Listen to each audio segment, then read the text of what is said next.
உங்கள் வீடு தேடி வரும் அரசு. உங்களுடன் ஸ்டாலின்.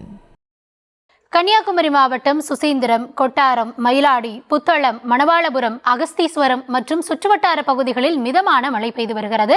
இது குறித்து கூடுதல் விவரங்களோடு இணைகிறார் எம்முடைய செய்தியாளர் தங்கலிங்கம். முழுமையான விவரம். வணக்கம் கௌதமி.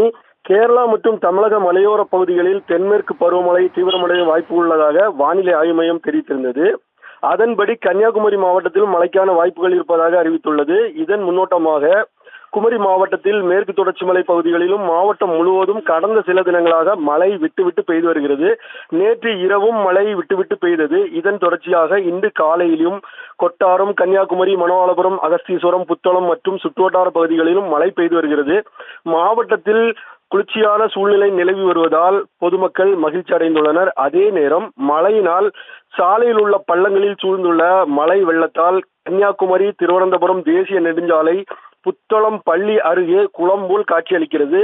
பள்ளி அருகே உள்ள சாலையில் சூழ்ந்துள்ள மழை நீரால் அந்த வழியாக வரும் பள்ளி மாணவிகள் மிகவும் பாதிப்புக்குள்ளாகி வருகின்றனர். இந்த வழியாக வரும் வாகன ஓட்டிகளும் சாலையில் தேங்கி நிற்கும் மழை நீரால் மிகவும் சிரமத்துக்கு ஆளாகி வருகின்றனர். சாலையில் தேங்கியுள்ள மழை நீரை விரைந்து அப்புறப்படுத்த வேண்டும் என்று அப்பகுதி மக்கள் கோரிக்கை வைத்துள்ளனர். கௌதமி, விவரங்களுக்கு நன்றி.